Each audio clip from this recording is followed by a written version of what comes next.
अस्सलाम वालेकुम जी, कैसे हैं आप सब? मैं ठीक, शुक्र अल्हम्दुलिल्लाह। दुआ करती हूँ आप भी माशाल्लाह ठीक ठाक रहें, खुश रहें। चलें जी, बिस्मिल्लाह करते हैं। और दूसरा रमज़ान शुरू हो गया है। वो एक रोज़ा लंघ देना ते कहने लै लंघ गए रोज़े बस। नौ दे 20 दे 9 रह गए ने। तो आज दूसरा रोज़ा है। 4 5 10 ये पहला अशरा माशाल्लाह गुजरता है, फिर तो फटाफट ही गुजर जाते हैं, पता भी नहीं चलता आया कब है गया कब है। तो अभी ये मैं ड्राई फ्रूट लेके आई थी, कब के पड़े थे, ये भी मेरा काम रहता रह ही गया। तो मैंने कहा आज मेरे पास टाइम है, ये मैं कर लूँ। थोड़े से मैं मिक्स करके ना इसको मैं पाउडर सा, बहुता पाउडर नहीं बनाना, मतलब दादर सा बना लूँगी। चाट के ऊपर डालने के लिए, जैसे फ्रूट चाट बनाऊँगी ना उसके ऊपर, या बाज़ अगर बच्चे दूध पीते हैं या कोई मिल्क शेक बनाऊँगी उसके अंदर थोड़ा सा ऐड कर लूँगी। सब के अंदर नहीं करूँगी, जिसने लेना उसना उतना वो एक चम्मच डाल लेगा। तो ये बना लिया साथ, जो बाकी सारा बच के इसके जार में मैंने डाल के रख लिया। क्योंकि ये चीज़ें जो होती है ना, पड़ी हो तो बच्चे खा लेते हैं, अगर शापरू में ऐसे पैकिंग में पड़ी ना तो कोई नहीं खाता। तो मुझे ये था कि चलो मैं ना ये रख लेती हूँ, एक तो संभाले जाएंगे और एक ये कि चलो जो लेके आई हूँ वो खाना होगा तो खा लेंगे। तो बाकी मैं टेबल पे भी रख दूँगी। तो ये जार मैंने साइड पे कर दी, इसको मैं किचन में रहने दूँगी। तो ये काम छोटे छोटे थे मेरे, और भी करने वाले हैं, लेकिन वो है ना सुबह सुबह कर लूँ तो कर लूँ नहीं तो दोपहर के टाइम ना आहिस्ता आहिस्ता वो एनर्जी जो है ना वो कम हो जाती है। रोज़ा जो है ना अपना बहाना है। सही माएँ कहती थी रोज़ा तो अपना बहाना है ना, कि मैं रोज़ा वां, मैं आया वां तो एवें थोड़ा आया वां। तो अभी खैर मैं इसको जो लेके आई थी ना, इसको मैं सेट करने लगी। तो मैंने कहा चलो थोड़ी चेंज कर लेती हूँ, क्योंकि यहाँ पे अब सहरी इफ्तारी करनी होती है तो फिर बार बार सारा कुछ उठाना पड़ता है। तो मैं कह रही थी ऐसे सेट कर दूँ कि ये पड़ा भी रहे और सारा कुछ रखा भी जाए ना। तो भी इसको मैं इधर ले आई हूँ, देखी कितने दिन ये पड़ा रहता है और कब इसकी छुट्टी होती है। मेरा भी तो कोई मसला रहता है ना। मसला है कि एक दिन हफ्ता एक जगह पे चीज़ होती है, दूसरे हफ्ते दूसरी जगह पे चले जाती है। तो खैर चलें जी, वापस आ जाने अफ्तारी। तुसी दसो तुसी अफ्तारी च की बनाया सी? क्योंकि पहले 4 दिन ते 5 दिन ते बड़े खाने बनने ने, ए भी कर लो ए भी कर लो। तो मैं बनाने लगी फ्रूट चाट। ये जो मिक्स होते हैं ना, टीन बने होते हैं, यहाँ से मैं लेके आई। तो थोड़ा सा मैं ऐड करूँगी ये, बाकी फ्रेश लेके डालूँगी फल। अभी मेरे पास जो ग्रेप्स ख़त्म हुए थे वो भी लेने गया लुकमान, मैंने कहा वो भी ले आओ थोड़े से, दोनों कलर में ले आना, ज़रा अच्छे लगते हैं कलर में ना। तो थोड़ी सी चाट बनाऊंगी क्योंकि बच्चे नहीं खाते, मैं और मेरी मियाँ ही थोड़ी थोड़ी खाएंगे। रात को आपको पता है जो इफ्तारी खोलो ना तो खैर खाया जाता ही नहीं है कुछ, सच्ची बात है। ये बनाने में बड़ी प्यारी प्यारी चीज़ें लगती हैं कि टेबल फुल है सारे। जब रोज़ा तो उस वक्त तो यही होता है ना, बंदे ने सारा कुछ खा लेना है ये भी। और वैसे भी बच्चों के रोज़े हो ना तो फिर उनकी मर्ज़ी की चीज़ें बन जाए, ज़रा और हैप्पी हो जाते हैं और अगले दिन का सोच लेते हैं कि हमने अगले दिन भी रखना है। तो यही था कि चलो थोड़ी थोड़ी चीज़ें बना लूँ, सबकी मर्ज़ी की एक एक चीज़ बना लूँ ताकि सारे खुश हो जान। एक बंदी है तो मतलब तुसी अंदाज़ा ला लो कि अल्लाह ताला ने कितना एक माँ के या एक औरत के अंदर कितनी ताकत और कितना सब्र रखा है कि वो हर किसी की डिमांड भी पूरी करती है रोज़े के दौरान। वैसे भी तो अभी ये देखिए मैं ड्राई फ्रूट डाली जो मैंने पीस के रखे थे ना, साथ में थोड़ी सी किशमिश डालूंगी था, साथ ना बादाम जो क्रश मिलते हैं ना बाज़ार में वो मैं डालूंगी। तो अभी डालूंगी थोड़ी सी काली मिर्च और थोड़ा सा मैं नमक डालूंगी, और 3 छोटे चम्मच वो जाएंगे इसके अंदर चीनी के।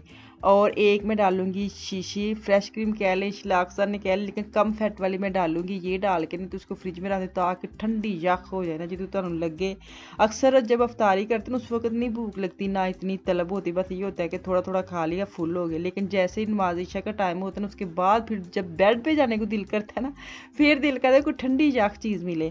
तो यहाँ पे खजूर है, ये मेरा सारा काम ना रोज़ों के पहले से करने वाला था, लेकिन आपको पता 3 4 दिन ऐसे थोड़ा मसला आ गया, फिर मेरे काम रहते रह गए। तो मैंने कुछ निकाल लिए, मैंने कहा चलो इतने से कर लेती हूँ इतने, क्योंकि एक एक खजूर खाई जाती है, कोई नहीं अफ्तारी के टाइम बस लेनी होती। तो इनके अंदर से जो इसकी गिटक होती है ना, जो भी इसके अंदर वो निकाल के वाश करके मैंने रख ली, तब इसको अंदर निकाल के तो इसके अंदर मैं फिल कर लूँगी अखरोट, क्योंकि सारे बच्चे शौक से खा लेते हैं अखरोट। मुझे था बादाम कर लेते, लेकिन बादाम ना आफे भी नहीं खाते और लुकमान भी नहीं खाता, अखरोट सारे खा लेते। तो एक एक खजूर लेते हैं, ये इनको इतनी पसंद नहीं है, मुझे बड़ी पसंद है, मैं तो चाय के साथ भी ले लेती हूँ, मैं अक्सर घर में रखती हूँ। तो अब इनको फिल करके ना इनको सजा सजू के रख लूँगी, ये भी काम एक हो जावे कि चलो इतने से मैं कर लेती हूँ, कुछ 4 5 दिन 6 दिन मेरे गुजर ही जाएंगे ना। अच्छा, जब हम शादी से पहले ना जो रोज़ा खुलता था कहते थे नमक के साथ खोले ना ज़्यादा स्वाद मिलता है। मुझे नहीं पता, आप लोग बताना, आप लोग भी ऐसे करते थे? क्योंकि हम तो नमक पहले चाटते थे कि शायद इससे ज़्यादा स्वाद मिलता है। तो खैर अच्छा, मैं ना आपको ये भी बता दूँ, हम ना जहाँ रहते थे ना तो 2 मस्जिद होती थी हमारे गाँव में ना। तो जहाँ हम रहते थे हम हमें ये होता था कि ये हमारी वाली मस्जिद है, और जो दूसरी है वो जो उनकी है वो जो उनके पास रहती है ये उनकी मस्जिद है। अच्छा, हमारी तरफ ना रोज़ा जो ना थोड़ा सा 2-3 मिनट लेट खुलता था। जो दूसरी मस्जिद होती थी ना, उधर उन्होंने अलार्म भी लगा देना होता था और वो अज़ान भी शुरू हो जाती। तो मेरे अब्बू कहते रोज़ा खोल लो, खुल गया रोज़ा खोल लो। तो असी बह रहने से हाथ में वो जो भी नमक है, खजूर है, कुछ मुंह के आगे रख के बैठे रहना कि हुण साडी मस्जिद च अज़ान होनी है ते असी रोज़ा खोलना है। एक मिनट भी असी इधर उधर नहीं होना। ये छोटी छोटी चीज़ें सच्ची बात है। अब जाके हंसी आती है बस कि बंदा पूछे कि अज़ान ते अज़ान है, जेह्ड़ी बी अज़ान होंदी तुस रोज़ा खोल लो। ते मेरे अब्बू ने कहना ए वाले जेह्ड़े मौलवी ने ना ओह् पैह्ले राज्य की रोटी खांदे फिर अज़ान दिंदे ने, तुसी क्यों नहीं समझ।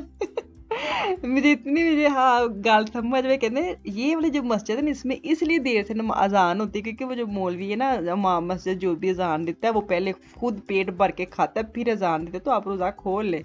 तो खैर ये हर रमज़ान के हर छोटी एक एक कहानी है जो मुझे याद है कि मैं आपके साथ शेयर करती जाऊंगी, बड़ी मज़े मज़े वाली होती है। खैर अभी मैंने ना पकौड़ों का मसाला बना के रख लिया। मसाला जो बेसन है वो मैंने आपको पता है मिक्सर में इकट्ठे नमक मिर्च ये वो डाल के रखा था, इतनी आसानी हो गई थी, बस आइनफाक निकाला और डाल लिया। अब मैं बनाने लगी हूँ ये शिनिट्ज़ल है, ये मैं तुर्की मार्केट से लेके आई हूँ।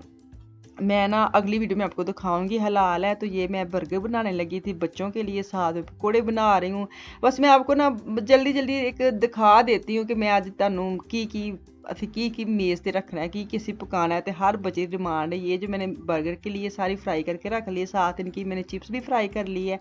और अभी मैं पकौड़ों का पकौड़े जो है ना मैंने बनाई हुई कड़ी, तो कड़ी के अंदर पकौड़े डालूंगी, कुछ पकौड़े मैं अलग कर लूँगी खाने के। मुझे ज़ाती तौर पर पकौड़े पसंद है, बेशक एक दो ही खा लूँ अफ्तारी पे। वो एक जो होता है ना रमज़ान की रौनक, कौन सी है रमज़ान की रौनक, पकौड़ा। किसी से भी पूछे ना पकौड़े होंगे, हम जो हमारी एक इंज फर्ज है कि रोज़े दे विच पकौड़े खाने ने, वैसे तो पकौड़े नहीं खा सकते। तो खैर ये पकौड़े ना हो तो फिर अफ्तारी लगती नहीं। मुझे बड़े पसंद है। मैंने अभी क्रिस्पी से लंबे लंबे मैंने प्याज और जो आलू है वो काट के ना, तो ऐसे अगर थोड़ा बेसन डालेंगे ना तो क्रिस्पी पकौड़े बनेंगे। अगर बेसन अब ज़्यादा डाल देना फिर वो पिसे पिसे मोटे मोटे बनेंगे। तो ये जो डिमांड है, ये डिमांड नहीं मैं कहूँगी, मैं अपनी मर्ज़ी से बना रही है। मेरे मियाँ की ख्वाहिश है कि ये जो मिलती है ना चिप्स फ्रोज़न, तो मैं ये कट डिज़ाइन वाली लेके आई हूँ। मोटी है थोड़ी सी इसलिए मैं ये लेके आई हूँ। इसको सिंपल मैंने बेसन में डाल के, पानी डाल के ऊपर अंदर डाले, बेसन वाली मतलब चिप्स बना रही हूँ। जैसे आपको पता है रोज़ों में जब जगह जगह कॉर्नर हर नुक्कड़ में जो नहीं भी कभी ठेला लगाता है वो भी रमज़ान में ठेला लगा लेता है समोसे पकौड़ों का और चिप्स का, और निकल जाती है। देख लो उनकी भी बरकत आ जाती है। जो काम हर कोई नहीं करता रमज़ान में वो काम करना शुरू कर देता है। जैसे होता है ना बड़ी ईद पे जो कुर्बानी कभी किसी ने नहीं की, वो भी छुरी पकड़ के बकरा कुर्बानी करने के लिए चले जाते हैं। मौसमी मौसमी कारोबार वाले बंदे, ठीक है।